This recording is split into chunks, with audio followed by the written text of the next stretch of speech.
Welcome to Head Full of Radio, where a longtime Radiohead fan goes through the whole recorded discography alongside his friend, who's only familiar with the song Creep. Will we agree on the songs? Can I convert him into a fan? Let's find out.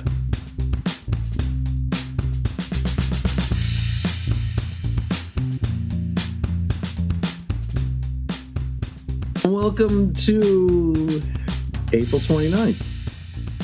We made it. We made it to, we're Head Full of Radio. That's Nico over there. Hello, hello. Whose voice just sounds sexy by comparison to like the first 100 episodes. Is that what's gone for? Oh, wow, I should have switched up earlier. Oh yeah, you're going for it now. People are gonna be like, who is this person? Mysterious. He's been replaced by alien. This is an AI version of your voice. And hilariously, I was joking that I thought when we came on next that you would be the sexy voiced one because you had a cold, didn't you? Yes, but I had COVID actually, but my voice was. I think I sent you a voice note, didn't I? You did. That's probably what prompted me going like, "Well, hello." Yeah, because it was sort of more down like this, and I guess I could do this whole episode like that, but I do not want you to do that to your voice. I have a radio show, and I recorded a radio show that week because I couldn't go in. But I did the episode like that at like 4 a.m. because I couldn't sleep, and it was like trying to not cough the whole time, but going, "Welcome back to Alphabet Soup." It's so 4 a.m. So does that exist somewhere? It does, yeah. If you we have preservation of the voice. Google Alphabet Soup, you'll be able to find it. It's on SoundCloud, I think. Well, will do. The letter L. Mm-hmm. Anyway, today we are in Limbo. Speaking of the letter L. Yes. I don't this know probably wouldn't count for the prices of your show, would it? This would be an I assume. Yes. There's not a lot of info on this song, except they keep repeating the phrase Lundy Fastnet Irish Sea, which was apparently potentially taken from a shipping forecast of the weather of the part of the sea that is close to Tom's second home in southwest England. I don't know what to make of that, but cool. Yeah. Yeah. This is the only song on the Wikipedia that has nothing about it. All the other songs have a little blurb, and this one has nothing. That scares me a little bit for what I'm about to listen to, but I feel like it can't be. I feel like anything too even just bad would have commentary. So this is just. I'm worried it's going to give me little to work with. I found a quote from Tom at the time. It's September of 2000. It was more about my partner. She's doing a PhD on Dante's Inferno. You know, Dante's Inferno. And we have this tape in our car, which is basically Dante's Inferno, which is a good, cheery drive. I just really got into the aspects of Limbo, the levels of hell, and because it's quite formative to the way we all think about heaven and hell and so on. And this song was kicking around at the time, and it sounded... Once we started recording, it sounded to me like some of the voice stuff on it really just sounds like the voices from Limbo, voices that can't get out. Okay, that sounds like it could be interesting. The interviewer went, okay, and then Tom went, okay, and then that was it. That sounds like one of our just interactions towards the end of the episodes, to be fair. Yeah, 100%. He says it wasn't really a writer's block because words were coming out like diarrhea, but they were all awful, and I couldn't tell the difference, which was good and which was bad. Couldn't tell your solid stools from your diarrhea. Yeah. All right. Well, that's a great way to introduce this song. Let's stop talking to myself now. Let's listen to things. Go!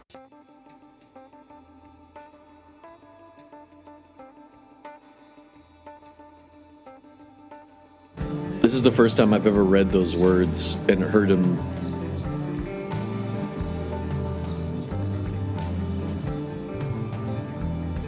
Is he saying things? Yeah, can you hear it a little bit? Oh, okay. Now that I'm aware of it, I can make it out.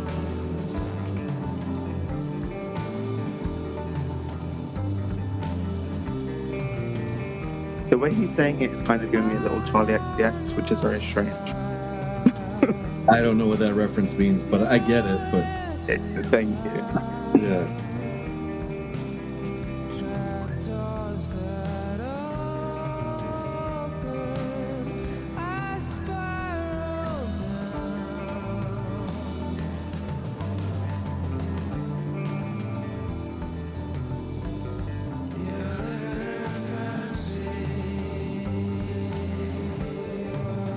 See, this is going to sound weird, but I like to have.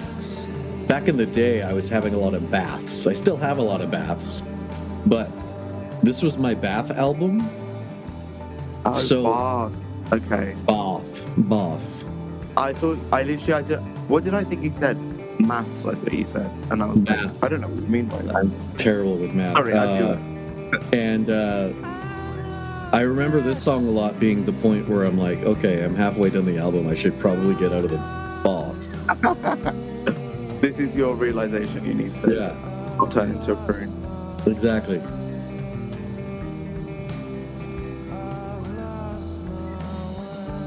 I can see why this is called In Limbo, because it feels very formless. Yeah. Yeah. I'm not getting much structure here. I'm just feeling a bit kind of like okay. You're in a boat and it's like in the middle of nowhere. Yeah, I feel a bit like, what do they call those? What do they call those things where like you've got something in your eye and you keep seeing it, and if you try and look away, it like do. Like, okay. Yeah, that's what I'm feeling. I don't know what that means, but that's what comes up for me.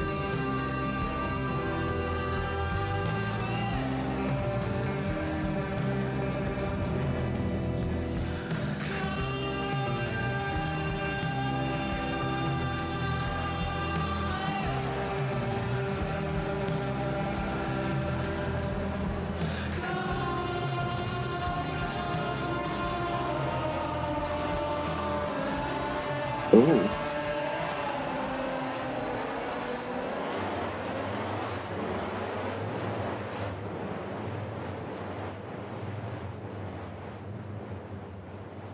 I like that part. Or just sort of almost like crashes into nothing.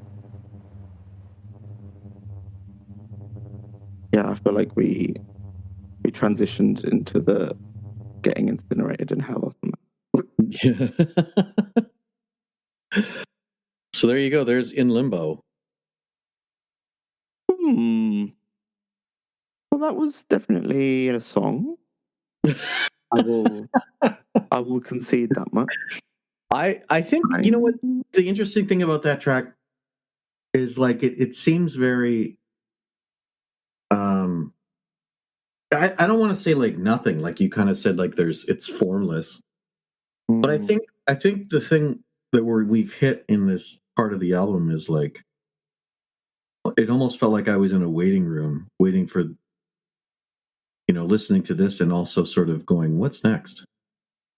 And I don't know if that was purposeful for the song, but it certainly gave me that feeling of like, yeah, the limbo-y feeling of like, okay, well, I'm here. Now what? Yeah, like I'm waiting to move on sort of vibe. Like I've been here long enough. Let me free. Let me free. Let me get out of this. Just, God, this can sound awful, but like, no, I feel like this is too harsh. But I was going to say mediocrity. That sounds really like not what I mean. No, I get but I get what you're saying with it. At least, like, I understand where you're going with it. I don't think you're intently saying that the song is mediocre. Right? No, yeah, not at all. Like, there's a lot going on there. It's just the vibe is very much like, what's next? I'm not stimulated, so to speak. Like, I feel like it's like I get what you mean by a waiting room. It's like just kind of okay, like this can't be everything there is that's going on here. So like, when do we get to the to the next bit? Yeah, exactly. Yeah. Yeah. So how do you put that into a grade then?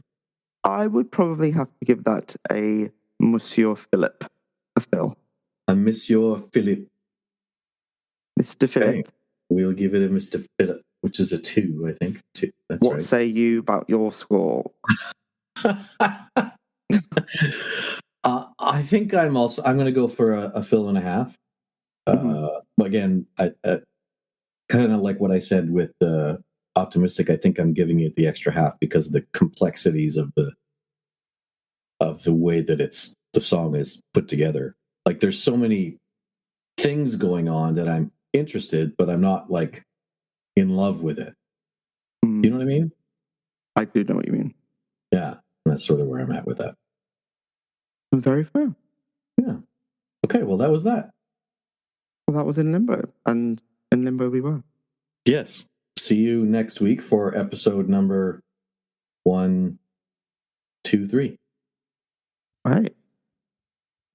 Okay, bye. Bye. I'll be right back. Cool. I will eat a seashell chocolate, which is far too soft and makes me worry that I'm going to have, I'm not going to say what comes to mind, but a bad experience on the toilet. Let's say that. And they do have both hazelnut and pralines in it. Is it pralines or pralines? Either way, it has those things in them. And I am allergic to nuts. But for whatever reason, I don't know if it's when it's fine enough or cooked a certain way or with chocolate, there's a lot going on. And these seem to be fine. Interestingly, Guylians, I don't know how you pronounce that name either. But those ones affect me less than these ones. And they are obviously nicer because they're more expensive. These are cheaper ones from Lidl, which I bought when I was on a binge. I wasn't on a binge, but I needed to come to eat because I was feeling bad about work. And specifically, but we don't have to get into that at all. Let's just get right to that. But this one is a shrimp, I think. Or is it a prawn? How to tell? I don't know. I'm going to say it's a shrimp because in my mind prawns are a bit boring. They're smaller and yeah. So I wonder if that's... Oh, hello. I don't eat seafood. I'm very bad at it. So just want to give you an update on that. Thank you. Yeah. To be fair, I am allergic to fish, but I can eat shellfish. So how big of a thing is fish and chips? Is that a normal British thing? Because that's what everyone here thinks people generally eat. I feel like it's not super standard anymore. I feel like probably maybe this is going to sound bad, but maybe poorer parts of the country or a given. Actually, no, my grandparents love fish and chips. Now that I think about it, they do eat fish and chips a decent amount. So let's just pretend I wasn't really horrible about people who like fish and chips. Do you pour white vinegar on your French fries? Well, not French fries, but in a fish and chip scenario, they're chunkier. But do you put vinegar on them? White vinegar? I would. Oh, I don't know if it's white vinegar. I don't know what kind of it. I feel like it's a malt vinegar. I don't know what that means. Okay, malt vinegar is dark and black looking, right? Okay, so I don't think I would put white vinegar. See, that's a thing here. We're in Canada, we put white vinegar on our fries.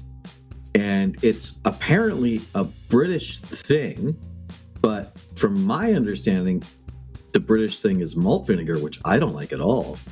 I mean, I like it, but not on fries. Right. But yeah, white vinegar. So will you have it on normal, just thinner French fry style? Yeah, I'll put white vinegar all over the hell out of those things. Interesting. Yeah. Do they not get a bit soggy? They do, but Mind you guys eat poutine, so what's the That's true. Well, I don't put vinegar on. If I'm eating poutine, I don't put vinegar on it. But at that point, those chips they're soggy enough. Yeah. Yeah. It's like mashed potatoes. In a square form. Yeah. No. I'm going out for dinner later. I'll probably have fries. If they're hot and warm, then I'll put vinegar on. Do they visibly change? Because if so, I would be interested in a picture. Not really. No. And so this is just like a standard thing that you would do? Yep. Especially, we have something here in Winnipeg specifically called a Fat Boy, which is a type of burger. It's basically a burger with a lot of chili on it. Enough chili where if you, depending on the place you go, you might have to, you're going to have to, you bring a lot of napkins. Gotcha. But when you get fries from some of these places, they give you so many. Like, there's this place just up the road called George's, and if you ask for a small fry, it comes in like a bag the size of a Kleenex box. What the hell? Yeah. So there was one. My wife and I were ordering once, like 5 or 6 years ago. She ordered a Fat Boy, and I had a hot dog, and their hot dogs there are foot-long hot dogs with chili and onions. Oh, and I'm like, amazing. And I have to cut it in half. Right. And yeah, and they're like, I'm like, I'd like a large fry, and they're like, that's basically 2 Kleenex boxes. I'm like, okay, maybe not that. But I would put vinegar all over that. Even sell that, yeah, yeah. It's just wild to think that a small fry is very not small. I would pour vinegar all over that. Dang. Yeah. That's gonna get me hungry. So I'm hoping that's a thing, because I know in the States, like if I ask for white vinegar, they're like, huh? So yeah, I don't think that will be readily available. If I'm coming to you and I want white vinegar for my fries, we can stash some in our bags or something. I'm very interested to see what a restaurant or wherever we go might say. If we're going to a fish and chip day, but then that's not fries either. So I'm curious how that will go. Chips, fries, they're close. They're pretty near the same thing. We'll figure it out. We will. We'll figure it out.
This podcast is recorded on Discord and is edited in GarageBand.